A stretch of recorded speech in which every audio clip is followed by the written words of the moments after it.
నమస్తే, నా పేరు జయకిషన్. అడ్డరేగల మాది. ఇది నేను చేస్తున్న రెండో వీడియో. 2015 నుంచి ఒంటరిగా ఉంటున్నానని చెప్పాను కదా. ఈ టైంలో పొద్దున్నే టిఫిన్ చేయడం కోసం అని చెప్పేసి వంక భారతి అని యూనియన్ బ్యాంక్ దగ్గర టిఫిన్ అది చేసేది. ఆవిడ దగ్గరికి వెళ్ళి టిఫిన్ చేసి వచ్చేవాడిని. అలాగే కూర అది చేసుకుంటూ ఇబ్బంది అని చెప్పేసి అమ్మ, అంటే ఈవిడ బ్యాంక్ ఎంప్లాయీస్కి భోజనాలు పెడుతుంది. అమ్మ, నువ్వు వాళ్ళకి ఎలాగో చేస్తావు కదా వంట, నాకు రోజు 10 రూపాయలు కూర ఇవ్వు అని చెప్పేసి అడిగి తీసుకునేవాడిని. అంటే పొద్దున్నే 10 రూపాయలు టిఫిను, మధ్యాహ్నం 10 రూపాయలు కూర తీసుకెళ్ళేవాడిని. వారానికి ఒకసారో 10 రోజులకు ఒకసారో డబ్బులు ఇచ్చేస్తుండేవాడిని, ఏ రోజు రోజు కాకుండా. సో ఇలా వెళ్ళటం, కూర్చుంటాం, చేయటం కొంచెం ఇంటిమసి పెరిగింది.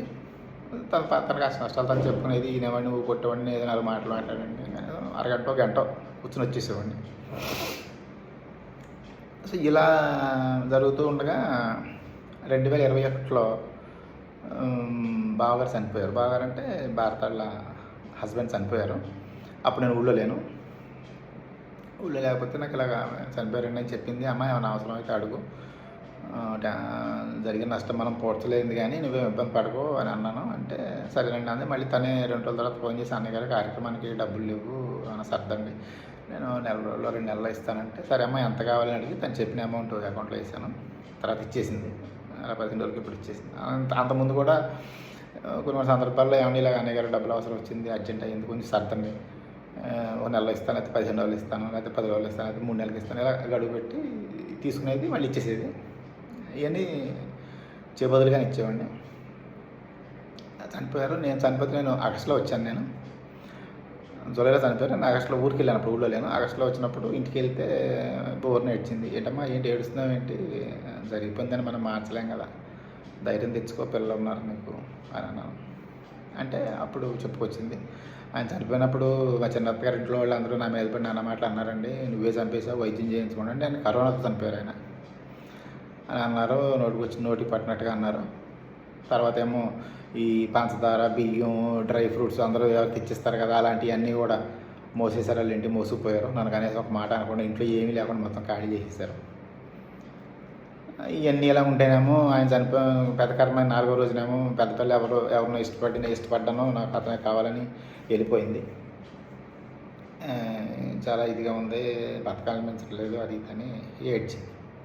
పోలే, మన నష్టం అంటే ఎవరు పోర్చలేరు కానీ ఎవరో ఒకళ్ళు అండగా ఉంటారు కదా, నీ పరిస్థితిని బట్టి నువ్వు మంచిదానివి, మంచి పేరు ఉంది కదా నీకు, ఏదో సముదాయించాను. అక్కడికి అది అయిపోయింది. అక్కడి నుంచి కొంచెం ఎక్కువ శ్రద్ధగా ఉండేవాడిని తనంటే. ఎందుకంటే దానికి రీజన్ చెప్తాను నేను.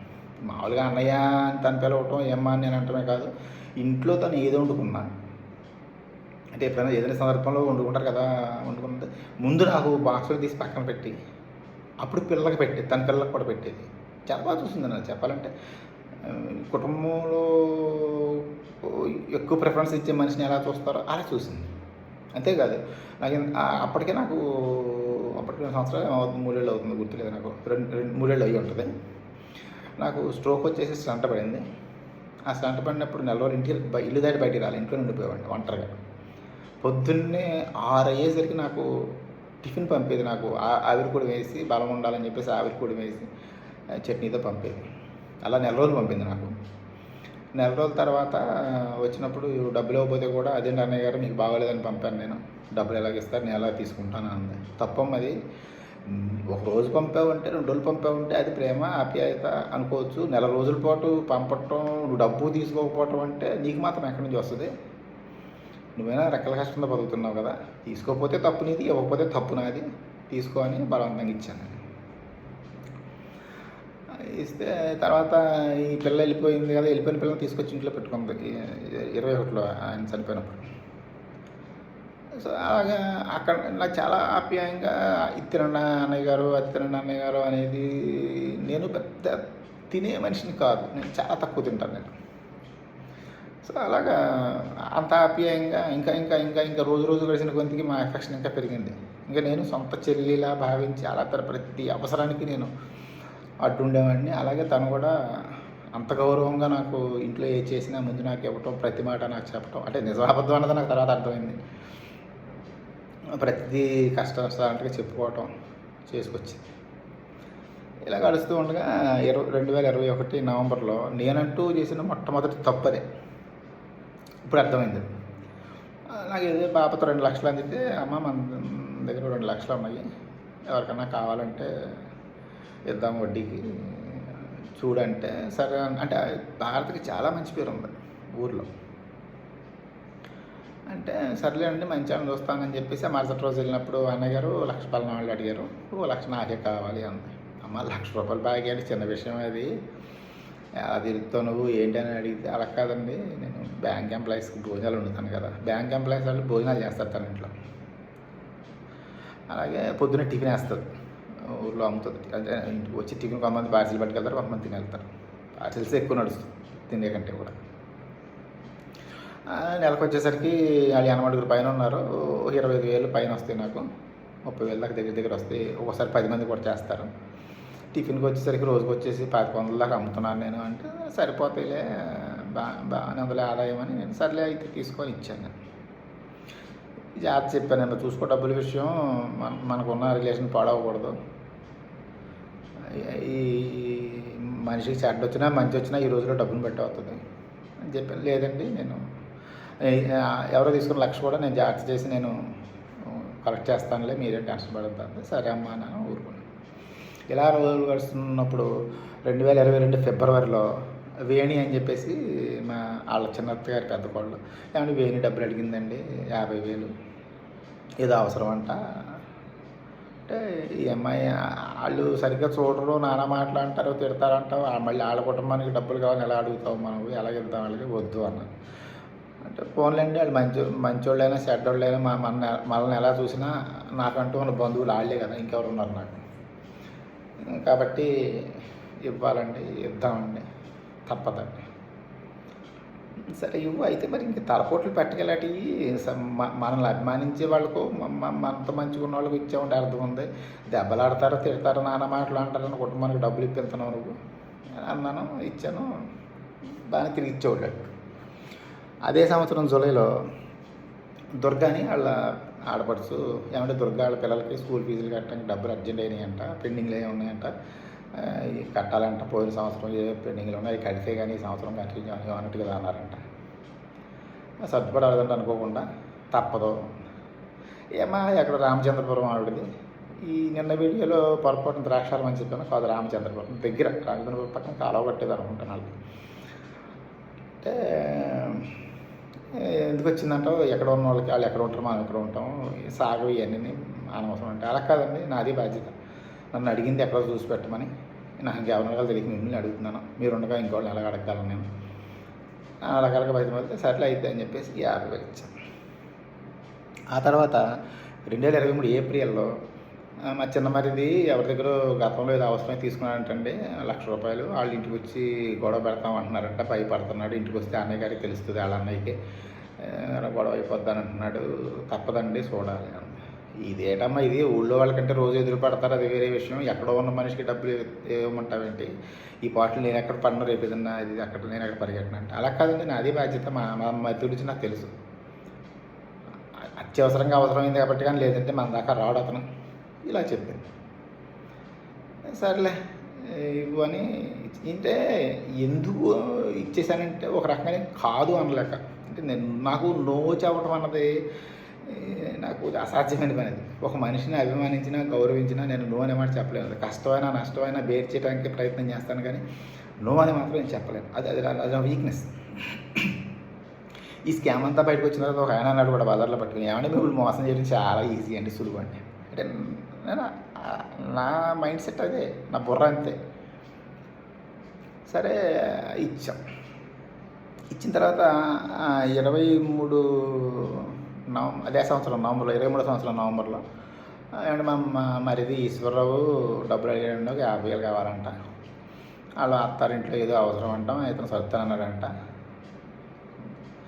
ఎందుకు వచ్చిందమ్మా, ఈ పొరుగురు వాళ్ళకి డబ్బులు ఇవ్వటం అన్నది అంత కరెక్ట్ కాదు, మన ఊళ్ళో అంటే రోజు ఎదురు పడతారో వాళ్ళ గురించి పూర్తిగా మనకు తెలిసి ఉంటుంది, ఇవ్వచ్చును, అంతేగాని ఎక్కడో ఉన్న వాళ్ళకి ఇవ్వడం అంటే నువ్వేమో ఎప్పటికప్పుడు ఏదో కబుర్లు చెప్పేసి మాటలు చెప్పేసి ఇవ్వాలంటే తప్పదని అంటున్నావు, ఇస్తున్నాం మనం, రేపు ఏదన్నా వస్తే ఎవరు తట్టుకోగలరు ఇవన్నీ అని అన్నాను. అంటే నా దగ్గర ఇవ్వయినని ఇప్పుడు ఏదైనా సర్దుబాటు చేసుకోమని అంటే అలా కాదండి, మీరు ఏదో ఒకటి చేయాలంటే మీరు తప్పితే ఇంకెవరిని అడుగుతాను నేను, మీరు చేయకపోతే నాకెవరు చేస్తారు, ఆ టైప్లో మాట్లాడింది. సరే అయితే ఒక వారం ఆగని చెప్పేసి వేరే పాపతో ఏదో డబ్బులు అందితే అందులో తీసి 50 ఇవ్వనమ్మా, ఇవ్వు అని ఇచ్చాను. సో అది మొదలండి. అక్కడి నుంచి ఈ ఈ వీళ్ళు ఇచ్చినది 50,000 లక్ష చేసింది, 2,00,000 చేసింది, 2,00,000 5,00,000 చేసింది. తనేమో ఎప్పటికప్పుడు బతిమాలే ధోరణిలో మీరు తప్పితే ఎవరున్నారండి నన్ను అడగటానికి, నన్ను అడుగుతున్నారు, చూసి పెట్టమంటున్నారు, మిమ్మల్ని అడిగి పెట్టమంటున్నారు, వాళ్ళకి మేలు చేసిన వాళ్ళు అవుతారు, మీ పేరు చెప్పుకుంటారు, ఈ టైప్లో మాట్లాడితే సగమేమో మాటలకి, సగమేమో తన మీద ఉన్న అభిమానంతో ఇచ్చేవాడిని. ఇవన్నీ వడ్డీకేనండి, చేయబదులు కాదు. సో ఇది ఇలా ఇది చెప్పాను కదా, ఇలా పెంచేస్తారని చెప్పాను కదా. అయితే నేను మిగిలిన ఎవరిని డైరెక్ట్గా అడగలేదు, కానీ ఈ దుర్గన మాత్రం 5,000 అమౌంట్ చేసినప్పుడు తను అడిగాను. నేను తన ఫోన్లో మాట్లాడితే ఒకసారి ఫోన్ ఇవ్వని నేను తీసి, ఏమో దుర్గా 5 లక్షలు మరేంటి తీసుకుంటాం కాదు, మరి మాట పడకుండా కట్టాలి, ఎంతమంది అంటే 50,000, 1,00,000, 2,00,000 కాబట్టి పెద్ద ఇబ్బంది అనిపిస్తుంది, ఒకేసారి 5 లక్షలు అంటే మరి చూసుకో అంటే, లేదండి అంకుల్ గారు అంటున్నాను, లేదండి అంకుల్ గారు నేను అసలు ఏం ఇబ్బంది రా, నేను లారీకి అర్జెంట్ అయ్యిందని చెప్పేసి మాకు తప్పక అంత అమౌంట్ ఒకేసారి దొరక్క అడగాల్సి వచ్చింది. ఎప్పటికప్పుడు మా ఆయన కూడా చెప్పారు, ఎప్పటికప్పుడు కట్టేద్దాం, మాట పడద్దు అని అన్నారు, ఇబ్బంది రానినండి అని చెప్పింది. సో సరే అక్కడ కదా అలా అయింది. అది ఇప్పుడు 2023 జూన్లో ఏం చేసిందంటే, జూన్లో వాళ్ళ అమ్మాయిని మరిదింటి, చిన్న మరిదింటికి పంపించేసింది. ముందు నాకు చెప్పలేదు. పంపించేసిన తర్వాత నాకు ఒక రోజు 2 రోజులు పోయిన తర్వాత, ఏమా కనిపించట్లేదంటే రమ్య అని అడిగితే, మా చెల్లింటికి పంపించేశానండి. అంటే ఏమనండి, నాకు భయం వేస్తుంది, పెద్దది అలా చేసింది పెద్ద పిల్ల, ఇప్పుడు ఇది కూడా ఏమైనా చేసింది అనుకో మరి దరిద్రంగా ఉంటుంది, అందుకని ఇంక సంబంధాలు చూడండి, పెళ్లి చేసేద్దామని చెప్పేసి నేను మరిదింటికి పంపించేశాను. అదేంటమ్మా, పిల్లకి 17 ఏళ్ళు కూడా లేవు, అప్పుడు పెళ్ళి అంటున్నావేంటి, అసలు మైనర్గా ఉన్నట్టు పెళ్ళి ఎలా చేస్తావు నువ్వు, మేజర్ అవ్వాలి కదా, అప్పుడు దాకా ఆగు, చేద్దులే, పోనీ అంతగా అయితే కాలేజీ పంపడం మానేసి ఇంట్లో పెట్టుకుని మిషన్ కుట్టడం నేర్పించు, అంతేగాని అక్కడ తీసుకెళ్ళి పెట్టి పెళ్లి చేస్తానంటే తప్పది, మైనర్ పెళ్లి చేయకూడదు. నువ్వు ఇప్పుడు పెళ్లి చేయకూడదు తప్పు మనకే తెలిసి ఉండాలి, చేయకూడదని ఇంగితం మనకే ఆడవాలి. ఒకవేళ మనకి లేకపోయినా కక్కుర్తిపడి చేద్దామని అనుకున్నా, ఎవడన్నా పుల్లెట్టడానికి అన్ని ఖర్చులు చేసి అన్ని ఏర్పాట్లు చేసినాక ఆ పెళ్లి పెట్టల మీద పెళ్ళి అయిపోతే ఏమైపోతావు, మళ్ళీ ఎంత ఖర్చు పెట్టగలవా నువ్వు, తీరితే నాకు కాదన్న గారు ఇప్పుడు చేసాం కదా చూడమన్నాను, అది సంబంధం చూసి నచ్చి అన్నీ అయ్యి ముహూర్తాలు అయ్యేసరికి ఎలాగో మేజర్ అయిపోద్దిలే, సరే. ఇది 23 జూన్లో జరిగింది. ఆ సంబంధాలు చూస్తున్నారని ఏదో ఫోటోలు చూపించేది, సర్లేమ్మా చూడు అనేవాడిని, ఇది కుదిరేది కాదు. 4 సంబంధాలు చూశారు. ఇది ఎలా ఉండగా 2024లో ఫిబ్రవరిలో అనుకుంటున్నాను, కేశనకురపాలెం భారతాళ పుట్టినూరు, మా పుట్టూరులో గుడి కట్టారండి విఘ్నేశ్వరుడిది. విగ్రహ ప్రతిష్ఠకి భోజనాలు పెట్టే దగ్గర ఎవరెంత ఖర్చు పెట్టాలని మీటింగ్ చేసుకున్నప్పుడు నేను అనుకోకుండా ఉన్నాను అక్కడ. ఒకళ్ళు 2,000 ఇస్తాను, ఒకళ్ళు 5,000 ఇస్తానని ఇలా వాదులాడుకుంటున్నారు. నాకు కోపం వచ్చేసి మొత్తం ఖర్చు నేను పెట్టేస్తాను, ఎవరు రూపాయి ఇవ్వద్దు అని నేను పెట్టేస్తాను, నేను తిట్టాను. నేను తలకాయ ఉందా నీకు, అసలు అక్కడ ఆ కార్యక్రమం అంటే ఎంతమంది వస్తారు, విగ్రహ ప్రతిష్ఠ అంటే ఊరు కదిలిస్తారు, పొరుగురు నుంచి కూడా బోల్డ్ మంది వస్తారు. విగ్రహ ప్రతిష్ఠ వెళ్ళాలి, చేయాలి, భోజనం చేయాలి, ప్రసాదం తీసుకోవాలని అంత కళ్ళు మూసు ఎలా ఒప్పుకున్నావు నువ్వు. ఓ పక్కన కూతురు పెళ్ళి అంటున్నావు నువ్వు. కూతురు పెళ్ళి అంటే పసుపు కార్యక్రమం ఇవ్వాలి, పెళ్లి ఖర్చులు బోళ్ళు ఉంటాయి, బంగారాలు కొనాలి, ఏమి ఎక్కడ తట్టుకుంటావు నువ్వు. మీ బావగారు ఇచ్చేళ్ళిన రూపాయలు లేదు కదా, అది అప్పే చేయాలి కదా పెళ్లి చేయాలంటే. మళ్ళీ ఇప్పుడు ఇది అంటే తలకాయ ఉందా లేదా నీకు. అది కాదు రేపు సంబంధం వచ్చిన సంబంధానికి ఇవన్నీ తెలిసిందనుకో, ఇలా ఖర్చు పెట్టిందని రేపు 300 భారత దగ్గర చెప్పి ఇంకా అంత అడుగుతారు, పసుపు కలిపి కట్నం అడుగుతారు. ఇప్పుడు ఎక్కడ పడతావు ఇవన్నీ చెడమడ చివాట్లు పెట్టి, సర్లే నేను ఇస్తాను జాగ్రత్త ఖర్చు పెట్టు, ఇంకెప్పుడు ఇలాంటి ఒప్పుకోకని ఆలోచన లేకుండా, ముందు దూరం ఆలోచన లేకుండా పీకలా చుట్టుకోకని చెప్పి తిట్టి నేను సర్దుబాటు చేశాను. 1,88,000 రూపాయలు అయింది, నేను ఇచ్చాను డబ్బులు. ఇది అయింది. తర్వాత సంబంధం కుదిరిందన్నారు. సంబంధం కుదిరిన తర్వాత చెప్పింది పలానా ఊరండి ఇదండి అదని అని చెప్తే అప్పుడు నేను ఏమని అమ్మ నేను ఇద్దరు పిల్లలకి పెళ్ళికి చెరువు 1,00,000 ఇద్దాం అనుకున్నాను నేను. ఇంకా పెద్ద పిల్ల అలా చేసింది కాబట్టి 2,00,000 నేను ఇప్పుడు ఇస్తాను. నేను నా మేనగోళ్ళ పెళ్ళి కానీ నేను ఇస్తాను. నువ్వు అది పసుపు కుంకాల డబ్బుల్లో కల్పించుకుంటావో పెళ్లి ఖర్చులు పెట్టుకుంటావో నేను ఇవ్వగలిగింది అది జాగ్రత్తగా చూసి చేసుకో అని 2,00,000 ఇచ్చాను నేను. ఇదే టైంలో ఈ సంబంధం కుదిరిన తర్వాత స్వీట్ కావిడి పట్టుకెళ్ళాలండి, మొట్టమొదటి డబ్బులు ఖర్చు అదే కదా మీ చేతితో ఇవ్వండి అంటే 12,000 రూపాయలు ఆ స్వీట్ కావిడి తీసుకెళ్ళే బాధ్యత కృష్ణ గారు తీసుకున్నారంటే ఆయన అకౌంట్గా కొట్టాను. అమ్మ ఆయన అడిగి అది ఎంత అయిందో అడుగమ్మా నేను ఇస్తానులే అన్నాను. సారీ ఆయన తర్వాత అంటే 12,000 అంటే నేను చెప్పింది 12,000 నేను ఆయన అకౌంట్లో కొట్టాను డైరెక్ట్గా. పెళ్ళప్పుడు పెళ్ళికి 1 నెల ముందు 2 నెలల ముందు అన్నది కట్నం డబ్బులు ఇవ్వాలంటండి అంటే 2,00,000 ఇచ్చాను. అయిపోయింది అక్కడికి. అయితే పెళ్ళయిన తర్వాత నాకు ఒక నెలకి తెలిసింది ఏంటంటే పెళ్ళప్పుడు పెళ్లి ఖర్చుల దగ్గర ఘర్షణ గొడవ వస్తే బ్యాగ్లో నుంచి 500 రూపాయలు కట్ట తీసి 50,000 రూపాయలు ఇదిగో అని మొహం మీద కొట్టిందంట అక్కడ పెళ్లి దగ్గర. అది నాకు పెళ్ళైన నెలకి తెలిసింది. నాకు ఇదేంటి ఇంత నిర్లక్ష్యంగా డబ్బులంటే ఇలాగ ఉంటుంది, కరెక్ట్ కాదు కదా ఈ పద్ధతి, అంత నిర్లక్ష్యం ఉండకూడదు, డబ్బు మీద నియంత్రణ లేదు అని నాకు అప్పుడు అర్థమైంది. అప్పుడేమో పెళ్ళికి ఒప్పుకుంది, ఇప్పుడేమో ఇలా చేసింది. పెళ్ళి కాదు సారీ భోజనాలకి, గుడి దగ్గర భోజనాలకి లేనిపోయింది మీద వేసుకుంది. ఇప్పుడు చూస్తేనేమో అహంకారానికి పోయి డబ్బులు ఇసిరి కొట్టింది.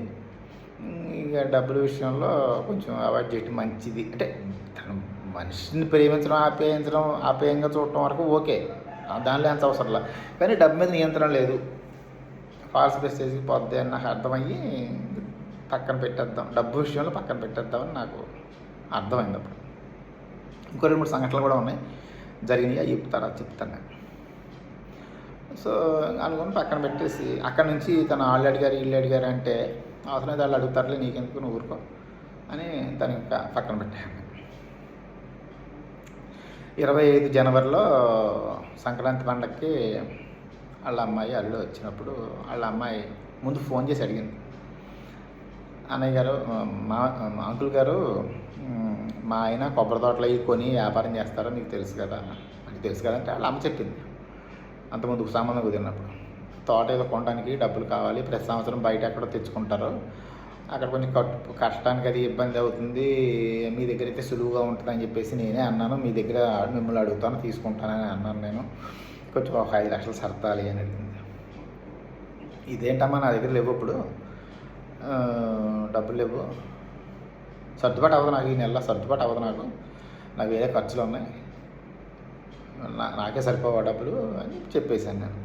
అది మళ్ళీ ఫోన్ చేసి అలా కాదండి మీరు ఇస్తారని చెప్పాను నేను, ఆ మాట మీద ఆయనేమో అవతల ఇస్తాను నా దగ్గర వద్దని చెప్పారంట, ఇప్పుడు మీరు లేవంటే ఏమైపోవాలి, నువ్వు నన్ను అడగకుండా నువ్వు మాట ఇచ్చి ఏమైపోవాలంటే నేనేం చేయగలనమ్మా, ముందు నన్ను అడిగి అప్పుడు అక్కడ చెప్తే బాగుండేది, నా దగ్గర లేవు అని చెప్పాను. మళ్ళీ ఫోన్ చేసింది, అలా కాదండి కొత్తగా పెళ్ళైంది నాకు, అత్తారింట్లో ఉన్న పరిస్థితి అర్థం చేసుకోండి, మీరు ఇస్తారని చెప్పేసి అవతలం అనిపించాను, ఇప్పుడు మీరు ఇవ్వకపోతే అక్కడ లేక ఇక్కడ లేక నా పరిస్థితి ఎలాగ అయిపోద్దో ఆలోచించండి, కొత్తగా పెళ్ళైంది నాకు, ఈ టైప్లో బాధ్యత మరి అమ్మ అట్లకి సరేలే అని చెప్పేసి అమ్మ మరి నాకు ఇప్పుడు అయితే ఈ నెల అయితే ఉండవు, నాకు నెలాఖరికి ఎప్పుడో ఒక 2.5 లక్షలు ఉన్నాం, మళ్ళీ ఫిబ్రవరి నెలలో అప్పటికి తిరుపతి వెళ్దామని అనుకున్నాం మేమందరం కలిసి, తిరుపతి వెళ్ళి వచ్చిన తర్వాత ఒక 2.5 లక్షలు నేను ఇస్తాను, మరి అలా సర్దుబాటు చేసుకోగలను అని మీ ఆయన్ని అడిగి పర్లేదంటే అలా తీసుకోమను, లేదండి నేను చేయండి లేదని చెప్పాను. అప్పుడు తను ఫోన్ చేసి సరే అండి అలాగే ఇమ్మన్నారు, సరిపోతుందంట అలాగా అని అంతే. అలాగే నేను భారత్కి డబ్బులు అప్పచెప్పామా, అడిగింది ఇలాగా వాళ్ళ అకౌంట్లో ఏంటో తెలుసుకుని అంత చెయ్యి అని చెప్పాను. చెప్తే 2 సార్లు కూడా డబ్బులు అందినాయి ఏంటి అని చెప్పింది ఫోన్ చేసి. సరే అది అక్కడికి అయిపోయింది. ఈ జనవరిలోనే దుర్గ కూడా వచ్చింది వాళ్ళ ఆడపడుచు. అప్పటికి నాకు డబ్బులు కొంచెం ఇవ్వాల్సిన డబ్బులు ఉన్నాయి. ఏమ్మా ఏంటి మరి డబ్బులు ఇవ్వట్లేదు ఆపేసావేంటి నువ్వు అని అడిగితే లేదండి నాకు ఇప్పుడు అకౌంట్లో పడతాయి, నేను ఇక్కడ ఉండగానే మీకు ఇచ్చి వెళ్తాను నేను అంతా. సరేలే అయితే అన్న అనుకున్న ప్రకారం రమ్యకి డబ్బులు ఇచ్చేసాం. ఫిబ్రవరిలో డబ్బులు ఇచ్చిన తర్వాత నెలాఖరికి ఎప్పుడు ఇచ్చిన 20-25 తారీఖు మధ్యలో ఎప్పుడు ఇచ్చినట్టున్నాను, డేట్లో ఇది రాశాను నేను తర్వాత చెప్తాను. నేను మార్చిలో ఊరికి వెళ్ళాను నేను, అంటే ఊరికి వెళ్ళక 3 రోజుల ముందు భారత అడిగింది, ఏమంటే కృష్ణ గారు ఇల్లు ఏదో తనఖాకు వచ్చిందంట, డబ్బులు ఒక 5 లక్షలు 25 లక్షలు అంట తనఖా, 5 లక్షలు తక్కువ వచ్చినాయి అంట, మిమ్మల్ని అడగమన్నారు అంటే, ఊరుకోమ్మా ఇంకా నేను ఇవ్వదలుచుకోలేదు, ఇవన్నీ అనవసరం అని అంటే, అలా కాదండి ఇవ్వండి ఏదో చూసి సర్దుబాటు చేయండి అంటే, మరి డబ్బులు కూడా చెప్పాను, డబ్బులు అంత 5 లక్షలు అయినా ఇవ్వలేను నేను అంటే, అలా కాదండి ఏదో చూసి సర్దుబాటు చేయండి, మీరైతే చేయగలరు, మీరు వాళ్ళు సాయం చేసిన వాళ్ళు అవుతారు, 2 పిల్లలు ఉన్నారు, వీళ్ళు ఏర్పడిపోద్ది వాళ్ళకి, ఇలా ఈ టైప్లో బతిమాలింది. సరే అవసరమైతే ఆయన అడుగుతాడులే, నువ్వు అలా చేసుకో అని చెప్పేసాను నేను. మార్చిలో ఎప్పుడో ఫస్ట్ వీక్లో ఆయన ఫోన్ చేశాడు, ఏమండి ఇలాగ డబ్బులు అవసరమని అంటే, సరే అండి భారత్ చెప్పిందిలే ఇలా, కానీ మరి నేను సరే అవసరం అయితే ఆయన అడుగుతాడులే అని చెప్పాను. సర్లే ఇప్పుడు లేవు నా దగ్గర, ఈ నెలాఖరికి ఇస్తానులే అన్నాను. మార్చి నెలాఖరికి డబ్బులు ఆయనకి డైరెక్ట్గా అకౌంట్ కొట్టాను నేను, వేరే అకౌంట్ నుంచి కొట్టించాను. వేరే అకౌంట్ నుంచి ఎందుకు కొట్టిన వచ్చిందో తను చెప్తాను తర్వాత. కృష్ణ గారికి కొట్టిన 2వ రోజుని దుర్గ ఫోన్ చేసింది, అంకుల్ గారు ముందు బాకీ తీరిపోయింది కదా, మా ఆయన ఏమో నెల రోజుల నుంచి అడగమంటున్నారు, నేనే అశ్రద్ధ చేశాను, అడగొచ్చులు అని తిట్టేస్తున్నారు, ఒక 5 లక్షలు కావాలండి, స్థలం ఏదో కొన్నాం అన్నట్టుగా చెప్పుకోవచ్చు. స్థలం కొన్నామని తను చెప్పలేదు, భారత్ చెప్పింది స్థలం కొన్నారు, కూతురు ఉంది కదా అంటే, నేను చెప్పాను కదమ్మా ఇవ్వనని చెప్పేసి, అంతగా అవసరం అయితే దుర్గ ఫోన్ చేసి నన్ను అడుగుద్దిలే, నువ్వు అలా చేసుకోకి అని చెప్పాను నేను. దుర్గ ఫోన్ చేసి ఇలా చెప్తే, దుర్గ మరి లేదు మొన్నే డబ్బులు ఉంటే వేరే వాళ్ళకి ఇచ్చాను, నువ్వు మళ్ళీ నెలలో అయితే ఏప్రిల్ నెలాఖరికి అయితే ఇస్తాను నేను, ఈలోపు ఇవ్వలేను నేను, అప్పుడు కొంత డబ్బులు నాకు అని చెప్పాను. సరే అండి అలాగే పుచ్చుకుంటానండి అని మళ్ళీ 4 రోజులకు 5 రోజులకు ఫోన్ చేసి, అర్జెంట్గా 1,00,000 అవసరం వచ్చిందండి, 1,00,000 ఇవ్వండి, మిగిలిన డబ్బులు తర్వాత ఇద్దులు అంటే 1,00,000 కూడా ఏర్పాటు చేశాను. నెలాఖరికి 4,00,000 ఏర్పాటు చేశాను. ఎప్పుడైతే ఈ 5 లక్షలు తీసుకుందో మళ్ళీ వెంటనే 2 రోజులకో 3 రోజులకో ఫోన్ చేసి, ఏమన్నా ఇంకో 5 లక్షలు కావాలండి మా ఫ్రెండ్కి కావాలని అడగమంది, ఎక్కడైనా చూసి పెట్టవే, ఇలా మీ దగ్గర తీసుకున్నానంటే నాకు కూడా అడిగి పెట్టవే అంది. అంటే అదేంటమ్మా మీ ఫ్రెండ్ ఎవరో అంటున్నావు, ఎందుకు వచ్చింది ఇవన్నీ అంటే, కాదండి నేను ఇస్తారో అంకుల్ గారు అని చెప్పేసానండి, అదేంటి ఇదని బయటమాలితే సర్లేమ్మా నీకు మే నెలలో ఇస్తాను, మే నెల యాత్రకి వెళ్తున్నాను నేను, యాత్ర నుంచి వచ్చి నాకు ఇస్తాను నీకు, మరి అప్పటిదాకా ఆకలుగుతున్నావు అడుగావండి అని చెప్పాను నేను. సరే ఏప్రిల్లో నేను యాత్రకి వెళ్ళాను, మే నెల కేదార్నాథ్ యాత్రకి వెళ్ళి, యాత్ర నుంచి వచ్చిన తర్వాత ఒక వారం రోజులకి ఎప్పటికో స్పష్టంగా అప్పుడు అంట దగ్గర వచ్చింది, మే నెలలో ఇక్కడ జాతర జరుగుతుంది, అమ్మవారి జాతర, గ్రామదేవత జాతర వచ్చింది. మీ ఫ్రెండ్గా అడిగావు, మీ ఫ్రెండ్కి అయితేనే ఇవ్వు, మీ ఫ్రెండ్ పేరు చెప్పి భారత్కి ఇచ్చేలాగైతే మాత్రం నేను ఇవ్వను, ముందే నువ్వు ఆలోచించుకో, రేపు మళ్ళీ ఏది జరిగినా సరే అదండి ఇదని నేను చెప్తే కుదరదు, ఈ బాధ్యత నీదైతేనే చూసుకో అని చెప్పేసి స్పష్టంగా చెప్తే, లేదంటే వదినకి కావాలంటే వదిన అడుగుతుంది కదా నేను ఎందుకు తీసుకుంటాను, నాది కదా ఈ 10 లక్షలకి, మొన్న 5 లక్షలకి 7 లక్షలకి బాధ్యత నాది కదా అని చెప్పింది. సరే అని చెప్పేసి అయ్యి అందజేశాను. ఈ అందజేసిన ఇది ఎప్పుడు మేలో జరిగింది. జూన్ ఫస్ట్ వీక్లో ఇప్పుడు మళ్ళీ కృష్ణ గారికి ఫోన్ చేసి, ఏమండి నాకు ఇంకొక 5 లక్షలు తక్కువ వస్తున్నాయండి, అవి కూడా ఉంటే నా పని అయిపోతుందండి అంటే, ఏమండి కృష్ణ గారు మీ మీద గౌరవంతో నేను ఇవ్వగలను, సర్దుబాటు చేసి ఎక్కడ చోట తెచ్చానే ఇవ్వగలను నేను, కానీ ముందు 5 ఇప్పుడు 5 10 అంటే కొంచెం కష్టానికి ఇబ్బంది అవుతుంది, చూసుకోండి, మరి మీ మీద గౌరవంతో ఇవ్వడానికి నేను సిద్ధమే, కానీ మరి మీరు ఎంతవరకు కట్టగలరో లేదో మీరు చూసుకోరంటే నేను మాట రానండి, నేను టైం కట్టేస్తానండి అన్నాడు. సరే అప్పుడు సైలెంట్ ఇస్తానని చెప్పాను. ఇక్కడ ఇంకో విషయం చెప్పాను, మే నెలలో జాతరకి వాళ్ళ అమ్మాయిను అల్లుడు వచ్చారు. ఇందాక చెప్పలేదు ఏప్రిల్లో ఏం జరిగిందంటే, ఏప్రిల్లో నేను హైదరాబాద్ వెళ్తూ ఫిబ్రవరిలో నేను తిరుపతి తీసుకెళ్ళాను, కొత్తగా పెళ్ళి అయినాడు కదా తిరుపతి, ఏదో వెళ్తూ కూడా తీసుకెళ్ళి దర్శనం చేయండి దారిలో అని చెప్పి, బాబు ఇలాగ వెళ్తున్నాను నేను, నన్ను బాబాయ్ గారు అంటాడు కొట్టాడు, రెండయ్యా తీసుకెళ్ళి దర్శనం చేయండి తీసుకొస్తానని చెప్పి తీసుకెళ్ళా. ఫిబ్రవరిలో వెళ్ళొచ్చాము, తర్వాత డబ్బులు ఇచ్చాము, ఆ చదువు ఉంది కదా చదువు. ఏప్రిల్లో నేను ఏం చేశానంటే, అప్పుడు స్వీట్లు తెచ్చాడు అతను, పాలకోవా బస్సులో తింటాను, అవి నచ్చేసి నేను హైదరాబాద్ వెళ్తున్నాను, నువ్వు మనం తెచ్చిన పాలకోవా చాలా బాగుంది, అక్కడ మా తమ్ముళ్ళకి తీసుకెళ్ళడానికి ఏమన్నా 2 కేజీలు తేగా తెచ్చి నాకు రాజమండ్రి బస్ స్టాండ్లో అందజేయగలవని అని అడిగితే తెచ్చి పెడతానండి, దాని ఏముందో అన్నట్టు తెచ్చి ఇచ్చాడు, డబ్బులేం తీసుకోలేదు. అయితే ఇది నేను హైదరాబాద్ వెళ్ళిన 4 రోజుల తర్వాత భారత్ ఫోన్ చేసి, అన్నయ్య గారు మీకోసం వచ్చాడు కదా సత్యబాబు, తిరిగేటప్పుడు బండి యాక్సిడెంట్ అయిందంట, భుజం దెబ్బ తగిలేసిందంట, చెయ్యి ఎత్తలేకపోతున్నాడంట, చెయ్యి బాగా ఇబ్బంది పెడుతుందంట, పని చేసుకోలేకపోతున్నాడంట అని చెప్పింది. మేము మీకు చెప్పొద్దు అన్నాడు, మిమ్మల్ని అడగదు, మేము అసలు అంకుల్ గారికి తెలియడానికే వీల్లేదు, బాబాయ్ గారికి కానీ తెలిసిందంటే మళ్ళీ నాకు ఎప్పుడు ఏ పని చెప్పరు, అసలు పొరపాటు కూడా తెలియదు అన్నాడు. సర్లే నేను ఎందుకు అడుగుతానులే, అడగొద్దన్నావు కదా అడగనులే, కానీ జాగ్రత్త, ఏమైనా అవసరం అయితే ఫోన్ చేయమను, అయితే నీకు చెప్పమను, నువ్వు నాకు చెప్పు, చూపించుకోమను, భుజం ఎత్తలేకపోతానంటే ఫ్రాక్చర్ లాంటిది ఉందేమో చూపించుకోమనంటే అలాంటిది ఏమి లేదంటండి, ఇరుకు పట్టిందంట అని చెప్పింది. అయిపోతే ఏప్రిల్ 16 ఆఖరి డబ్బులు నాకు వేసాడు అప్పుడు, అప్పటి నుంచి నాకు 8 మానేసాడు. నాకు ఏమా సత్యబాబు ఏంటి ఇలాగ చేశాడు, ఆ డబ్బులు ఇవ్వట్లేదు ఏంటి అంటే, దెబ్బ తగిలింది కదండి, కొంచెం ఆ ఇబ్బందులు ఉన్నట్టు, రెండోదేమో కొబ్బరికాయలు రేటు తగ్గిపోయిందని అమ్మలేదంట, స్టాక్ పెట్టాడంట, అది నాకు ఒకేసారి ఇస్తా అన్నాడు. సర్లే, ఒకటంటే కొబ్బరికాయ స్టాక్ పెట్టాడు అన్నాడు, రెండోదేమో దెబ్బ తగిలింది, వరంగా దెబ్బ నా వల్ల తగిలింది కదా, మరి ఆవిడ చెప్పిన ప్రకారం సర్లే అమ్మ. మే నెలలో జాతరకు వచ్చినప్పుడు అడిగాను, ఏం బాబు మరి నెల రోజుల నుంచి ఏం కట్టట్లేదు కదా, మరి ఏంటంటే, అదేంటండి ఆ డబ్బులు మా వదిన మా అత్త 3 లక్షలు తీసుకుంది, అందులో ఒక 3 లక్షలేమో నేను తీసుకున్నాను. ఒక నిమిషం మైండ్లో ఇదేంటి మరి డబ్బులు అన్నీ అని చెప్పారు కదా నాకంటే, అలా చెప్పమందండి అన్నారు. సర్లే అయితే నీ దగ్గర ఉన్న 3 లక్షలకైనా కట్టు, మరి వదిలేస్తే ఎలాగంటే సర్లే చూసేస్తానులే అన్నాడు. అయిపోయింది. ఇది విషయం బయటకు వచ్చింది కాబట్టి నేను కృష్ణ గారికి మే నెలలో డబ్బులు ఇస్తానని చెప్పాను కదా, దుర్గకు మే నెలలో డబ్బు నెలాఖరికి ఇచ్చానని చెప్పాను కదా ఊరి నుంచి వచ్చాక, అప్పుడు మొహం మీద పెట్టి అడిగాను నేను, అందుకే ఇలా జరిగింది కాబట్టి మీకైతేనే తీసుకో, భారతకి ఇచ్చి రేపు మళ్ళీ వదినకి ఇచ్చానమాట కుదరదు, భారతకి అయితే రూపాయి ఇవ్వను స్పష్టంగా చెప్పాను. చెప్తే కాదండి అని చెప్పింది కదా.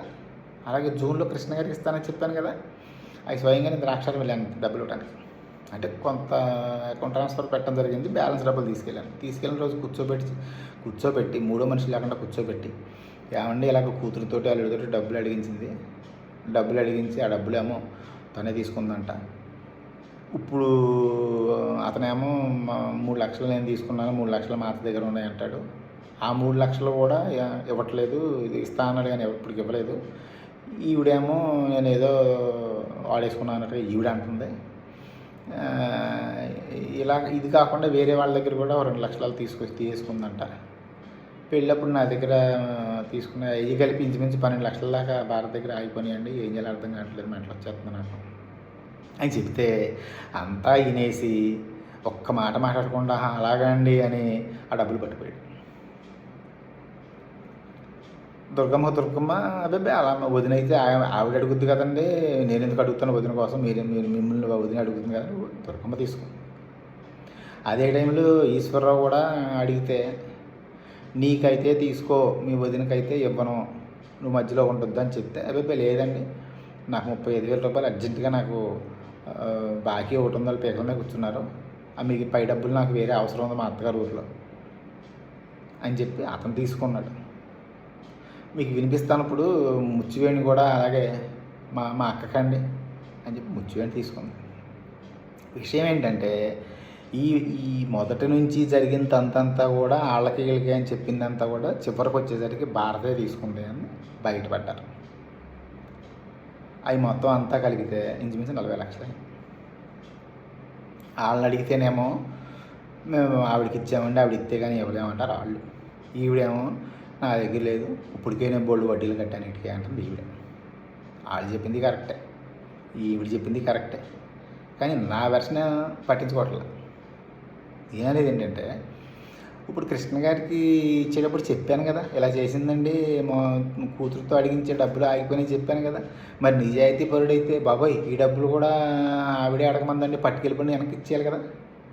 దుర్గమ్మకి చెప్పినప్పుడు దుర్గమ్మ ఈ సంభాషణ వింది, కూతురు డబ్బుల గురించి జరిగిన సంభాషణ వింది, విని కూడా ఎలా తీసుకుంది, అబ్బాయి వదినకి కాదండి అని ఈశ్వరరావుకి స్పష్టంగా అడిగాను కదా, వదినకి అయితే అడగకున్నాను, మీ వదినకి అయితే అడగకు, నీకైతే తీసుకున్నాను కదా, ముచ్చివేణి కూడా చెప్పాను కదా, ఆయన రికార్డింగ్ వినిపిస్తాను ఇప్పుడు మీకు. అంటే వీళ్ళందరూ కూడా ప్లాన్ చేశారు. అంటే నాకు గుడ్డి అభిమానం ఉంది పిల్ల మీద, భారత్ మీద. ఇక భారత్ని విపరీతంగా అభిమానిస్తాడు, సొంత చెల్లిలా చూసుకుంటున్నాడు. కాబట్టి ఈ లాగాలని వీళ్ళందరూ కలిసి గంప కొత్తగా వేసిన ప్లాన్ ఇది. విషయం ఏంటంటే భారత్కి ముందు నేను 1,88,000 ఇచ్చానని చెప్పాను కదా అప్పుడు. తర్వాత 12,000 ఇచ్చానని చెప్పాను కదా స్వీట్లు దేనికో.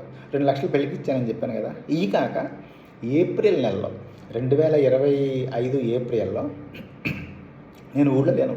అప్పుడు మా తమ్ముడి గారికి వెళ్ళినప్పుడు సడన్గా ముచ్చివేణి ఫోన్ చేసి, అన్నయ్య గారు అక్క పడిపోయింది, హాస్పిటల్లో జాయిన్ చేసాం, శిలాలు ఎక్కుతున్నాయి అని చెప్పింది. తెల్లారి బయటకు వచ్చేసాను నేను. అంటే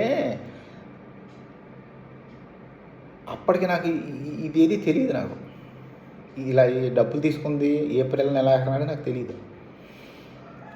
కేవలం ఏంటంటే కొంచెం డబ్బుల మీద నియంత్రణ లేదు, డబ్బులు తన చేతికి అందనీయకూడదు, ఏమన్నా ఉంటే మనమే చూద్దాం, మన చేతులతో ఖర్చు పెడదాం, తన చేతికి డబ్బు ఇవ్వద్దు అని అయితే అనుకున్నాను నేను. అందుకని వీళ్ళందరినీ డైరెక్ట్గా నేను మాట్లాడి డబ్బులు ఇచ్చాను. పరిగెట్టుకు వచ్చి ఇక్కడ తన పరిస్థితి చూసి, ఏంటమ్మా ఇది, నీకు అనారోగ్యం కాదు, అది నువ్వు మానసికంగా ఏదో అడుగుతున్నావు, ఏంటి చెప్పు అని నిలబెట్టి అడిగాను. ఈ నిలబెట్టినప్పుడు వేరే వాళ్ళు కూడా ఉన్నారు, వాళ్ళ పేర్లు ఇప్పుడు నేను చెప్పను, వాళ్ళంతలో బయటకు వచ్చి చెప్తారు, నేనే చెప్పను. అడిగితే అలా కాదండి, నేను ఏటీఎం స్క్రీన్కి 2,00,000 ఇవ్వాలి, డబ్బుల కోసం గొడవ పెడుతున్నాడు, రమ్మి కూడా సంతకం పెట్టింది, వాళ్ళ ఇంటికి వెళ్ళిపోతాను అంటున్నాడు, నాకు టెన్షన్ వచ్చి కాళ్ళు చేతి రావట్లేదు. అయితే నేను పిల్ల పెళ్ళి అయిన తర్వాత నేను భారతను కూర్చోబెట్టి, భారతి పిల్ల పెళ్ళి చేసావు, నీకు బాధ్యతలు బరువులు లేవు కదా, ఇంకా ప్రశాంతంగా బతకడమే కదా, నీకు ఏమన్నా చిన్న చితక అప్పులు ఉంటే చెప్పు, నేను అందరినీ పిలిచి కూర్చోబెట్టి అర్జెంట్ అన్న వాళ్ళకి ఇచ్చేసి ఆగలిగిన వాళ్ళు నేను సమాధానం చెప్పి నేను మధ్యలో ఉండి నేను అవన్నీ సెటిల్ చేస్తాను, నేను తీరుస్తాను ఆ బాకీలు మొత్తం, నేను ప్రశాంతంగా బతుకు, నీవు ఏ టెన్షన్లో పెట్టుకో అని చెప్పున్నాను. సంక్రాంతి టైంలో తను ఒక మాట చెప్పింది. మళ్ళీ సంక్రాంతి టైంలో ఒకసారి మళ్ళీ ఇంకోసారి తిరిగేసాను. ఏంటి నువ్వు చెప్పు, ఇవన్నీ టెన్షన్లు పడక నువ్వు ఇదైపోతున్నావు అని అంటే, అలా కాదండి, ఏటీఎం స్క్రీన్కి 2,00,000, డంకాల స్క్రీన్కి 2,00,000 ఇవ్వాలి, ఈ అర్జెంటుకి ఇవ్వాలి అంటే, ఇప్పుడు నా దగ్గర లేవు, ఒక 3-4 నెలలు 5 నెలలు ఆగు, వాళ్ళిద్దరికి నేను తీర్చేస్తానులే, ఈలోపు సమాధానం చెప్పుకో, జాగ్రత్తగా వడ్డీలు కట్టేస్తున్నామంటే కట్టేస్తున్నాను. ఏప్రిల్లో చెప్పింది కదా శ్రీనెల గొడవ పెడతానని చెప్పి, ఆ కుర్రోడికి ఫోన్ చేశాను, బాబు భారతదేశం దగ్గర ఉన్నాను రాబో ఒకసారి. అతను గతంలో ఏదో చిన్న సాయం చేసి ఉన్నాను నేను, చాలా చిన్నదే. వచ్చాడు అంటున్నా, ఏంటి నాన్నగారు అంటాను నేను, ఏంటి నాన్నగారు అంటే వచ్చాడు. వస్తే బాబు భారతనికి డబ్బులు ఇవ్వాలంట కదా, తన దగ్గర ఇప్పుడు ఇవ్వు, పోనీ ఇద్దామంటే నా దగ్గర లేవు, నేను జూలైలో 15వ తారీఖు నాటికి నీకు 2,00,000 నేను ఇస్తాను, నాది బాధ్యత, కాదంటే నీకు నమ్మకం లేకపోతే చెక్కులు రాసిస్తాను నీకు, ఆ టైంలో మార్చుకో అంటే, ఇద్దరిని మీరు మార్చెప్తే చాలు, చెక్కులు అవసరం లేదు, కానీ నాకు వడ్డీ కూడా ఇవ్వట్లేదని పెండింగ్ ఉంది అన్నాడు. ఎంత ఇవ్వాలంటే 50,000 లెక్క చెప్పాడు. సరే అయితే ఒక పని చేయి, మే నెలలో నేను యాత్రకి వెళ్తున్నాను, యాత్ర నుంచి ఊళ్ళోకి వచ్చిన మరుసటి రోజు నీకు 50,000 వడ్డీ ఇచ్చేస్తాను, అసలు 2,00,000 మాత్రం నేను అనుకున్న ప్రకారం జూలై 15 ఇచ్చేస్తాను అని ఉంచాను నేను. సరే అన్నాడు. ఆ ప్రకారం యాత్రకి వెళ్ళి వచ్చినప్పుడు 50,000 ఇచ్చేసాను, జూలైలో 2,00,000 ఇచ్చేసాను, జూలైలో 15 ఇచ్చాను 2,00,000. కానీ అప్పటికి ఇవన్నీ బయటపడిపోయినాయి. అతనికి 2,00,000 ఇచ్చినప్పటికీ ఇవన్నీ బయటపడిపోయినాయి. నేను అంత ఒక మాట అనొచ్చు, బాబు మరి నన్నే ఇలా చేసిందయ్యా, ఇంక నేను ఎక్కడ తెచ్చావు నేను అనొచ్చు, కానీ అనలా. ఎందుకంటే మనం పలికాం, ఆ పలుకు ఇస్తానని మాట ఇచ్చాం, మన మాట మనమే తప్పితే నేను ఎలాగ ఆలోచిస్తాను నేను. సర్లే, మనం మాట ఇచ్చి తప్పామంటే మన పేక మనం కోసుకున్నట్టే, ఆ తప్పు ఎందుకు, ఇద్దామని ఇచ్చాను. అయితే మరి ఇవన్నీ బయటకు వచ్చినాయి, మొత్తం ఈ డబ్బంతా తనే తీసుకున్నట్టుగా మా బయటకు వచ్చింది. జూలై నాటికి అనలేదు, కానీ తర్వాత ఆఖరిలోకి వచ్చేసరికి ఏముందంటే, అయ్యే వడ్డీ కింద కట్టేసాను, నేను బోల్డ్ కట్టేసాను ఆయనకి, అంతే, ఆ డబ్బులన్నీ నేను తీసుకున్నాయి కట్టాను. అది నిజమే, కానీ జరిగింది వేరే ఉంది. అదేంటంటే వినండి, మొట్టమొదటి ఇచ్చిన డబ్బులు నాయని చెప్పాను కదా ఇందాక, 50,000, 1,50,000 ఇచ్చిన నాయ. అక్కడి నుంచి ఇవి తెలివి ఏం చేసిందంటే, 2022 అక్టోబర్ నాటికి వీడు ఏం చేసిందంటే, ఏమంటే వాళ్ళు చీట్లు వేస్తున్నారండి, కలపమన్నారు. అమ్మ మనకెందుకమ్మా చీట్లు, లేనిపోయింది, ఇప్పుడు ₹1,00,000 చీట్లు, ₹2,00,000 చీట్లు మనకు అవసరమా, ఎందుకంటావు, మళ్ళీ ఎలా కట్టాలి అంటే, అలా కదా అన్నయ్య గారు, వాళ్ళు మనకు బాగా కావాల్సిన వాళ్ళు కదా, మనం అంటే బాగుంటారు కదా, అడిగారు, కడితే తప్పే ఉంది, పోన్లే అవసరం లేకపోతే అలా ఉంచేద్దాం, ఆఖరిలో ఒకేసారి డబ్బులు వస్తాయి కదా చెప్పిన మాటకి నేను కన్విన్స్ అయ్యాను. వాళ్ళు కావాల్సిన వాళ్ళు, సర్లే కావాల్సిన వాళ్ళు కదా, సరే చెప్పు, సరే అని చెప్పింది. అక్కడ మొట్టమొదట 22 అక్టోబర్లో ₹1,00,000 చీటీ పాడేశాం. ఈ చిత్రం ఏంటంటే ఇప్పుడు నేను చెప్పేవన్నీ కూడా ఆవిడే పాడేది, డబ్బులు ఆవిడే తీసుకునేది, మళ్ళీ కలెక్ట్ చేసి ఎవరికో ఇస్తే మళ్ళీ కలెక్ట్ చేసి ఆవిడే కట్టేది. 2022 అక్టోబర్లో మొదలైతే యాక్చువల్గా సెప్టెంబర్లో మొదలైన చీటీ అక్టోబర్లో పాడాం మొదలైతే 2025 మే వరకు కూడా ప్రతిదీ పాటకు ఆవిడే వెళ్ళటం. పేరైతే నాదే, అక్కడ ఉన్న తల నాది, రైలు పట్టాల మీద పెట్టిన తల నాది, కానీ పాడింది ఆవిడే, డబ్బు పుచ్చుకుంది ఆవిడే వాళ్ళ దగ్గర, మళ్ళీ తర్వాత కట్టింది ఆవిడే, నెల కట్టవలసిన డబ్బులు కట్టింది ఆవిడ. అయితే తల నాది ఉంది అక్కడ. ఈవిడ ఏం చేసిందంటే తెలివిగా ఎప్పటికప్పుడు అడిగారండి, కడదామండి, మనవాళ్ళే కదండి, ఉంటుందండి, పోయిందే ఉంది, వెబ్బే కాదు కట్టాలి, మనం ఉన్నామనే చీటీ కలిపారు, ఇలా నా దగ్గర చెప్పి వాళ్ళ దగ్గరేమో ఆయన పెద్ద అయితే పాడతానంటున్నారు, పెద్ద పెట్టమంటున్నారు అని చెప్పి వాళ్ళ దగ్గర చెప్పి 20,000 50,000 మించి చీటీలు పెట్టనాలని 5 లక్షల దాకా ఆలం తీసుకెళ్ళింది. ఎప్పటి నుంచో చీటీలు వేసుకుంటున్నా 20,000 50,000 మించి ఒకటి పెట్టాలి అప్పుడు దాకా. అది ఆ అమౌంట్నేమో 5 లక్షల చీటీ దాకా వాళ్ళకి చెప్పే మాటలు వాళ్ళకి చెప్పింది, నాకు చెప్పే మాటలు నాకు చెప్పింది. అక్కడేమో మొదట ₹1,00,000 పెట్టారని చెప్పాను కదా, ఆ 1,00,000 2 చేశారు, 2.5 చేశారు, 3 చేశారు, 5 లక్షలు చేశారు. ఇప్పుడు ఆవిడని ఎత్తి కొట్టుకుంటుంది నాకులాగా. మాయబెట్టి మొబ్బులు పెట్టింది, ముంచేసింది. ఇలాగా 2022 అక్టోబర్లో 1,00,000తో మొదలు పెడితే 2025 జూన్ వరకు కూడా జూన్ వరకు కూడా పాటకి వెళ్ళింది ఆవిడే. అయితే పాటకి వెళ్ళినప్పుడు ఫోన్ చేసేది, అన్నయ్య గారు ఇంతకు వెళ్ళిందండి అనేది. అవునమ్మా, మరి వాళ్ళకి ఇద్దామని చెప్పాం కదా, ఇవ్వాలి కదా మరి వాళ్ళకి, ఎందుకంటే మరి వీళ్ళ పేర్లు వచ్చాయి కదా. దుర్గ ఒకసారి వచ్చేది, కృష్ణ గారు ఒకసారి వచ్చేవాడు, ఈశ్వరరావు ఒకసారి, ఆ తర్వాత ఏమో ముత్యవేణి ఒకసారి, వీళ్ళ పెద్ద ఆడపడుచు ఒకసారి, ఇలా 6 ఇవ్వాలండి వాళ్ళకి, తప్పదండి, మన మీద నమ్మకం పెట్టున్నారండి, మన తప్పితే ఎవరు చేయాలండి వాళ్ళకి, మీ పేరు చెప్పుకుంటారండి, నిలబడిపోతారండి, బలపడిపోతారు, ఇలాగా సొద. అభిమానం గుండెలో ఏడిసింది కదా, నో చెప్పలేను. సరేలే, ఆ చీటీ ఏదో ఉంది కదా అది పాడి అంతే. ఒకసారి అన్నాను, ఏంటమ్మా ఇది ₹1,00,000 చీటీని మొదలుపెట్టి ఇప్పుడేమో ఇక్కడ దాకా వచ్చేసింది, ఎక్కడికి వెళ్ళిపోతున్నాం మనం, అర్థమవుతుందా? ప్రశాంతంగా ఇప్పుడు ఇన్ని చీట్లు భారం మీద పెట్టుకుని టెన్షన్ తప్పి ఏమో బుర్రెడెక్కిపోతుందంటే మనకు వచ్చిన నష్టమే ఉంది అన్నయ్య గారు, వాళ్ళు వడ్డీతో కట్టిన డబ్బులు ఇలా కట్టయితే అయిపోతుంది కదా, ఏదో మన పేరు మధ్యలో ఉంటుంది, మనం మేము చేసినట్టు అవుతాం, ఇలా చెప్పి అది కరెక్ట్ అనిపించింది నాకు. సర్లే, కానీ ఇలాగా 2022 అక్టోబర్ నుంచి 25 జూన్ వరకు మొత్తం పాడిన చీట్లు 90,60,000.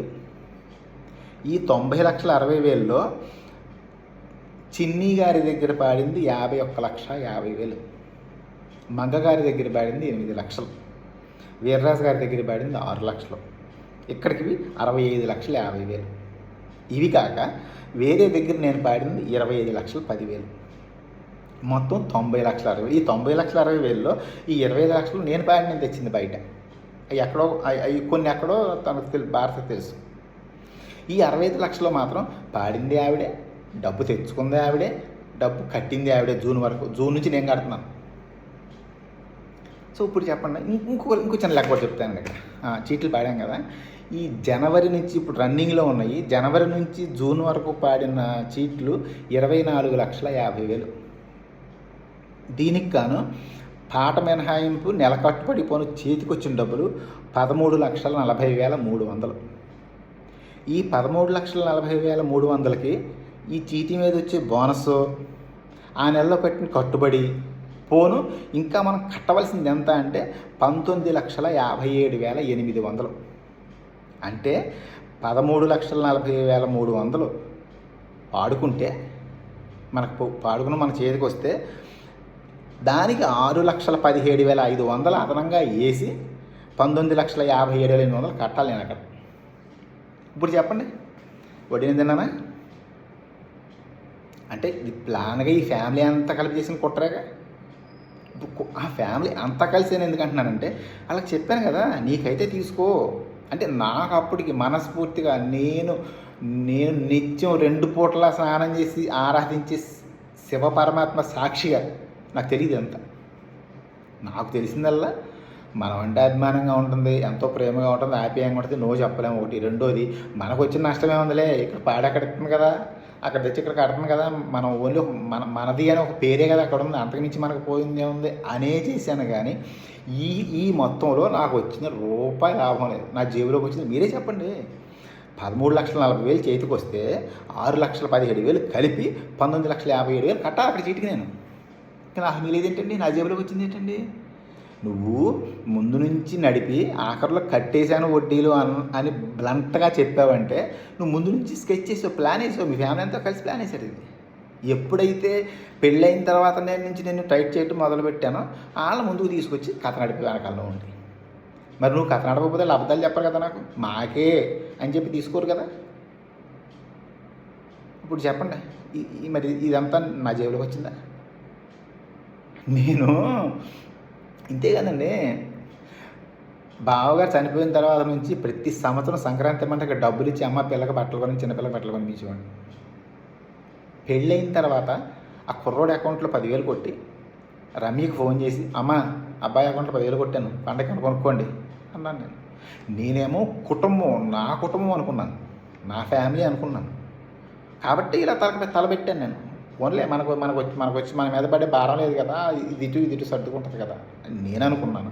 వాళ్ళు మాత్రం ముందు నుంచి స్కెచ్ చేసి, ఇప్పుడు ఇది నేను చెప్పిన దానిలో ఏ ఒక్క అబద్ధం ఉన్నా, ఏ ఒక్క తప్పు అయినా ఈశ్వరుని అడగొచ్చు, ముత్యువేణి అని అడగొచ్చు, దుర్గ అడగొచ్చు, కృష్ణ గారు అడగొచ్చు, చీట్లు చెప్పాను కదా వీళ్ళు అడగొచ్చు, ఈ చీట్లో ఉన్న వేరే సభ్యులు కూడా అడగొచ్చు. ఆ రోజు నువ్వు వచ్చి పాడేవు కదండి. ఇంత మోసం చేసి నాకే కదండి ఇంచుమించు 1,20,00,000 1,25,00,000 తేలింది మొత్తం. ఇలాగ ఇప్పుడు నా పేరు చెప్పి నాకు కావాలని, అన్నయ్య గారికి కావాలి 10 రూపాయలు వడ్డీ అయినా పర్వాలేదు తెమ్మన్నారు అని చెప్పి దివాచరులో 6 లక్షలు తెచ్చినట్టుగా తెలిసింది. ముత్యమైన లక్క దగ్గర 2 లక్షలు తెచ్చినట్టుగా తెలిసింది. ఇంకో చోట 3 లక్షలు తెచ్చినట్టు తెలిసింది. మొత్తం 15 లక్షల దగ్గర ఉన్నా. అన్నయ్య గారికి కావాలంటే 10 రూపాయలు వడ్డీ అయినా ఇస్తా అన్నారు. ఊరికి వెళ్ళారు, ఆయన అర్జెంటుగా అవసరం వచ్చిందట, నన్ను చూడమన్నారని చెప్తే తెచ్చింది. నా పేరు చెప్పిందని ఇచ్చారో లేకపోతే తన మీద అభిమానంతో ఇచ్చారో ఇచ్చారు. ఇవన్నీ తర్వాత బయటకు వచ్చినాయి. జూన్ తర్వాత బయటకు వచ్చినాయి, జూలై తర్వాత. సో ఇప్పుడు ఒకటి వినిపిస్తాను వినండి. ముచ్చివేణి విషయం టాపిక్ వినండి.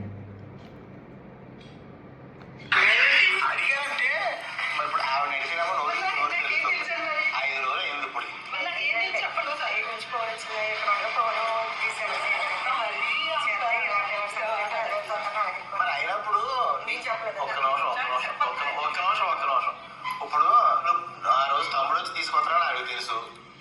తెలిసినప్పుడు ఒక్క నిమిషం అమ్మా, డబ్బు చేరకపోతే నీకు ఫోన్ చేయాలి కదా, మరి చేసిందా? నేను నమ్ముతాను ఇవన్నీ. మరి ఎంత నమ్మకం అయినా 1,00,000 రూపాయలు చేయమారినప్పుడు టైంకి చేరకపోతే టెన్షన్ వస్తుందా లేదా? ఖచ్చితంగా ఫోన్ చేయాలి కదా. ఇప్పుడు అంతే చేయండి అంటావు మీరు. నీకు అదే ఒక్కటి చెప్తానండి భారతే, నేను నీలో నా శరీరం చూసుకున్నా, కానీ నువ్వు నాలో ఆనందం చూడలేదు. డబ్బులు చూసాను, నాకు అర్థమైంది.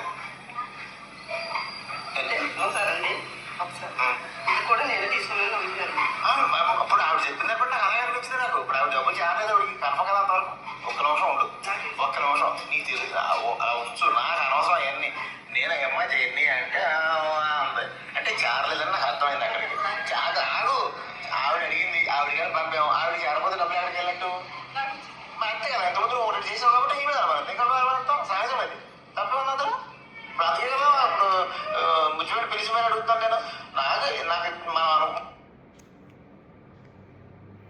అదండి ఇందులో మాట్లాడింది భారతి ముత్యవేణి.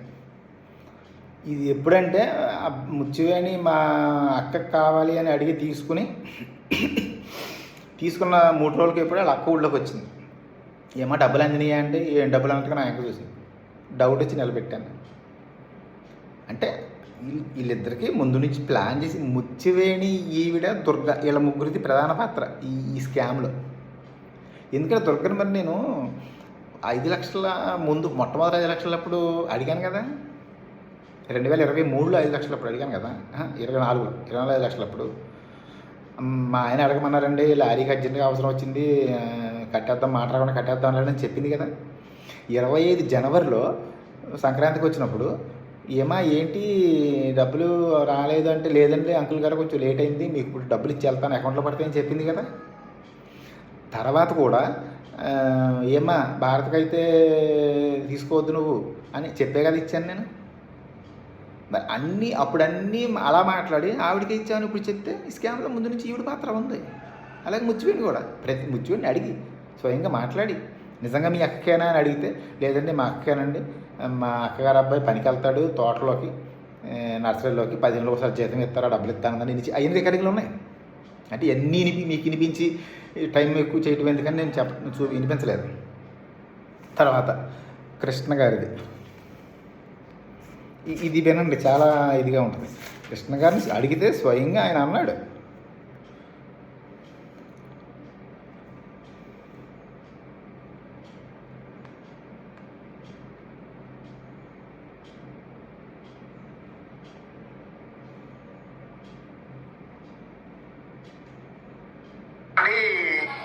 నాకంటే ఓ పెట్టలేదండి అవసరానైనా. ఇప్పుడు సరేనండి కృష్ణ గారు ఒకటి చెప్తానండి. ఇప్పుడు మీరు ఆవిడ ఏం పడ్డారో నాకు తెలియదు. అవునండి. మీరైనా దుర్గమ్మ అయినా భారత కూతురైనా వీళ్ళైనా మీకే కావాలని, మీకే అవసరమని మీరే తీసుకున్నారు. ఇప్పుడేమో ఆవిడితే ఇస్తామని నాకు పెడితే నన్ను ఏమమంటారు చెప్పండి. ఏమంటే భారత అయితే 1 రూపాయి ఇచ్చే పరిస్థితి లేదండి. ఆ రోజు లెక్క చూసినప్పుడు 1 కోటి, ఇవాళ 1,20,00,000 అప్పు నేను చూపిస్తాను. 1,20,00,000 ఈ లోపల కట్టి ఏమంటారండి? దాన్ని ఎలా కట్టింది, ఎక్కడ కట్టింది, ఎక్కడ కట్టింది? ఒక్క నిమిషం అండి. 1:30 7:28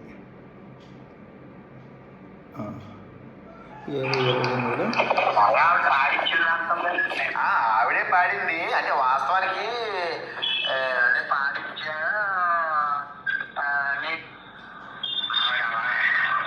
లేదండి.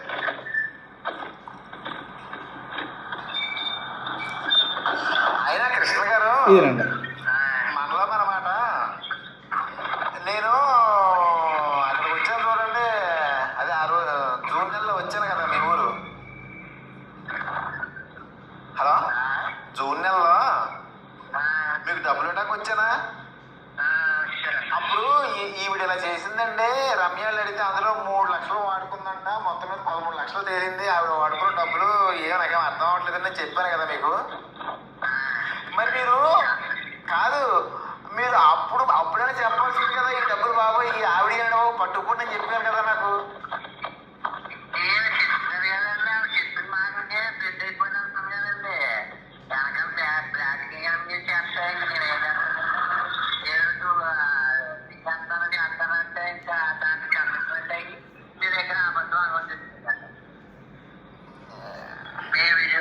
విన్నారు కదా, కృష్ణ గారు కూడా నేను చెప్పాను స్పష్టంగా ఇలా చేసిందండి అని. ఇప్పుడు ఇంకొక చిన్న విషయం చెప్పాలి ఇక్కడ. నాకు ఈ బయటకు వచ్చింది మే నెలలో. బయటకు వచ్చిన తర్వాత కూడా నేను కృష్ణ గారికి ఇచ్చాను. అంటే అప్పటికి మాట ఇచ్చున్నాను, బయటికి నేను యాత్రకి వెళ్ళక ముందే కృష్ణ గారికి మాట ఇచ్చున్నాను, దుర్గమ్మకి మాట ఇచ్చున్నాను. యాత్రకి వెళ్ళి వచ్చిన తర్వాత ఇస్తాను కృష్ణ గారికి మాట ఇచ్చాను, జూన్ నెలలో ఇస్తాను దుర్గమ్మకి మాట ఇచ్చాను. మాట ఇచ్చి తప్పటం ఎందుకు అని ఈ స్పష్టంగా ఓపెన్గా మాట్లాడినప్పుడు తప్పుకోరు కదా వాళ్ళ ఇందులో లేకపోతే, స్కామ్లో లేకపోతే. వాళ్ళు ఉన్నారు కాబట్టే సైలెంట్గా నాకు చెప్పే సమాధానం చెప్పి డబ్బులు లాగేశారు. ఇన్ని పాటలు పాడించి, ఇంత పాడించి 90 లక్షల రూపాయల పాటలు పాడించి, అందులో మొత్తం 90 లక్షల్లోనూ 65 లక్షలు ఆవిడే పాడి, ఆవిడే తీసుకుని, ఆవిడే కట్టి, ఆఖరిలో మాత్రం నన్ను పెట్టేసి తప్పుకుంటే అది ఇలా కరెక్ట్. నా జేబులోకి వచ్చిన వడ్డీ అక్కడ కరెక్టే, నేను ఇచ్చింది వడ్డీకే, మాటలే కదా, వడ్డీగా అనుకున్నదే కదా. వాళ్ళు వడ్డీ ఇస్తారని కాబట్టే కదా ఇంత లాస్కి పాడింది. నేను ఇప్పుడు ఇంకొచ్చిన లెక్క చెప్తాను, చెప్పాను కదా మీకు ఇందాక, 25 జనవరి నుంచి జూన్ దాకా పాడింది. ఇలా పాడించినప్పుడు ఇప్పుడు ఈ డబ్బులు ఫ్లో కృష్ణ గారికి ఇచ్చిన డబ్బులు అకౌంట్లో కొట్టినాయి. దుర్గమ్మకి ఇచ్చినాయి అకౌంట్ కొట్టినాయి, కొంత కొంత క్యాష్ చేతికి ఇచ్చినా సరే. రమ్యకి నాకు అందినయండి, డబ్బులు అందినయండి అని ఫోన్ చేసింది తనే. ఏనండి? అవును, వీరబాబు కూడా ఉండమను 2వ తారీఖు వచ్చేటప్పుడు. ఏంటండి? మీ ఆయన్ని కూడా ఉండమను. సరే అండి. ఆ డబ్బులేమో 3 లక్షలు ఆవిడ తీసుకుంది, 3 లక్షలు నా దగ్గర ఉన్నాయి అన్నాడు. మరి ఆ 3 లక్షలకి సమాధానం చెప్పట్లేదు, ఏం అర్థం కావట్లేదు. నువ్వేమో అడిగావు, అది తీసుకున్నారు, డబ్బులు ఇవ్వట్లేదు. మరి ఆయన చేత ఫోన్ చేయించానండి. ఆయన చేత ఫోన్ చేయించడం పక్కన పెట్టమ్మా, నన్ను అడిగింది నువ్వు కదా. నువ్వు 5 లక్షలు అడిగింది నువ్వే.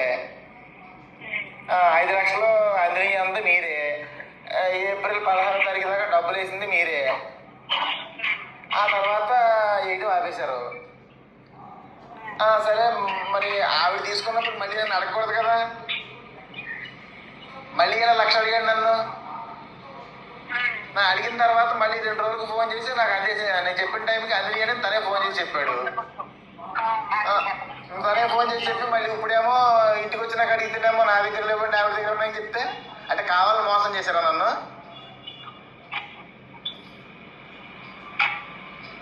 మాట్లాడబెట్టి ఆయన వచ్చాక చెప్పడం కదమ్మా, డబ్బులు అడిగి నువ్వే కదా. మరి అలాగే అందుకున్నప్పుడు అందుకే చెప్పింది మీరే కదా. ఆ ఏప్రిల్ 16 దాకా డబ్బులు వేసింది మీరే కదా. మరి ఇప్పుడు ఆయన వచ్చి చెప్పడం ఏంటి? ఆయన నన్ను అడగమన్నారండి, నేను అడిగాను. అమ్మ అడగమన్నట్టండి ఆయన్ని. ఆయన నన్ను అడగమన్నారు, మిమ్మల్ని నేను అడిగానండి. అవన్నీ నాకు అనవసరం. అడిగినప్పుడు తీసుకున్నప్పుడు ఇచ్చే బాధ్యత ఉందా లేదా అది చెప్పు నాకు. నేను తీసుకోలేదు కదండి. ఎవరు తీసుకోలేదు? మాకు ఇవ్వలేదు కదండి డబ్బులు మీరు. ఎవరివ్వలేదు? మా అకౌంట్ లో వేయలేదు కదండి. అలాగా, మరి మీ అకౌంట్ లో వేయకపోతే మరి మీరు నా డబ్బులు ఎందుకు వేశారు? మా అకౌంట్ లో వేయలేదు కదా అని. డబ్బులు నాకు ఎందుకు వేసావు నువ్వు? నీకు ఇవ్వనప్పుడు వేసా చెప్తున్నారు. వేసా ఒకళ్ళు 40 లక్షలు చెప్పింది మీ అమ్మ, ఇలాగే అందరి దగ్గర కలిపి. తెలియదు చూపిస్తున్నావా నువ్వు? నాకు ఇవ్వలేదు కదా, నా అకౌంట్ లేదు కదా అని. నీ అకౌంట్లో ఈ బదులు డబ్బులు ఎందుకు వేసావు నాకు? ఏప్రిల్ 16 దాకా దాని సమాధానం చెప్పు. చేయించు. విన్నారు కదా ఎలా సమాధానం చెప్పిందో నాకు. నలపిల్ల నాకు ఇచ్చావా, నా అకౌంట్కి వేసావా. ఇది ఎడిట్ చేశాను, అంటే మధ్యలో ముక్క వినకూడదు ఉంది, అందుకని ఎడిట్ చేశాను నేను. ఇప్పుడు నేను చెప్పిన దానిలో తప్పుగా ఏదైనా చెప్పుంటే, అబద్ధం ఏదైనా చెప్పుంటే రమ్య అడగొచ్చు, నన్ను వాళ్ళ ఆయన సత్యబాబు అడగొచ్చు, కృష్ణ గారు అడగొచ్చు, దుర్గమ్మ అడగొచ్చు, ఈశ్వరరావు అడగొచ్చు, ముచ్చివేణి అడగొచ్చు. చీట్ల గురించి చెప్పాను కదా, వాళ్ళు అడగచ్చు నువ్వు ఈ అబద్ధం ఎందుకు చెప్పావని. నడి రోడ్డు మీద అడ్డతీగల నడి రోడ్డు మీద చొక్కా పట్టుకుని అడగచ్చు నేను చెప్పిన దాని అబద్ధం ఉంటే. మరి ఇదంతా నిజమైతే నన్ను ముంచినట్టు కదా వీళ్ళు. కరెక్ట్గా 4 రోజులు చూస్తాను నేను. 4 రోజుల్లో సమాధానం ఏం చెప్తారో వింటాను నేను. ఇప్పుడు వీళ్ళందరికీ నేను లింక్ పెడతాను. ఇది అంటే భారత్ ఎక్కడ లేదు, ముచ్చివేణి ఎక్కడ లేదు. నాకు తెలిసి ముచ్చివేణి సినిమాటోగ్రఫీ ఉన్నాడు కదా, ఎవరో ఒక ఆయన ఇంట్లో పనిచేస్తున్నట్టు తెలిసింది, భార్యాభర్తలు వెళ్ళి. ఈ భారత ఏమో చోటాకే నాయుడు గారి ఇంటి దగ్గర, భారత ఏమో ఎవరో జడ్జి గారి ఇంటి దగ్గర హైదరాబాద్లో పని కుదిరానని చెప్పిందంట కొంతమందికి ఏమో ఎవరో ముసలాళ్ళు ఈ జగపతి బాబు గారి సినిమా యాక్టర్ జగపతి బాబు గారి ఫ్యామిలీలో ఎవరో చుట్టాల ఇంటి దగ్గర ఉన్నానని చెప్పిందంట. కొంతమందికి ఏమో జడ్జి గారి ఇంట్లో అని చెప్పిందంట. నిజమని అనుకోవట్లేదు, అయితే అవి ఉండొచ్చు. వీళ్ళిద్దరు లేరు కాబట్టి మిగిలిన వాళ్ళకి పెడుతున్నాను, వాళ్ళు ఫార్వర్డ్ చేసుకుంటారు. 4 రోజులు చూస్తాను. నేను ఇప్పుడు రికార్డింగ్లో చాలా ఉన్నాయి, 8 ఇద్దాం అనుకున్నాను, కానీ ఇప్పటికే టైం దగ్గర గంట వస్తుంది కాబట్టి ఎక్కువ పెట్టకూడదని నేను ఊరుకున్నాను. నేను ఇంచుమించు 7-8 గంటల రికార్డింగ్లో నా దగ్గర. అంటే ముందంటే నాకు తెలియక నేను నా అభిమానంతో నా కుటుంబ సభ్యులను కళ్ళు మూసిపోయి ఏడిశాను, కానీ ఎప్పుడైతే మొట్టమొదటి బయటకు వచ్చిందో అక్కడి నుంచి ప్రతిదీ ఆడ తెలియకుండా రికార్డింగ్ చేసి పెట్టాను నేను. కాబట్టి నేను చెప్పిన దానిలో చిన్న అబద్ధం ఉంటే చెప్పండి. ఒరే అదవా నువ్వు ఈ అబద్ధం చెప్పేవాళ్ళని చొక్కా పట్టుకుని అడగండి రోడ్డు మీద, నేను చెప్పిన వాళ్ళు ఎవరైనా సరే. మరి నిజమై ఉంటే వీళ్ళందరూ కలిసి నన్ను ముంచినట్టే కదా. 4 రోజుల్లో ఎదురు చూస్తాను, వాళ్ళు ఏం చెప్తారో చూస్తాను. నమస్తే, సెలవు.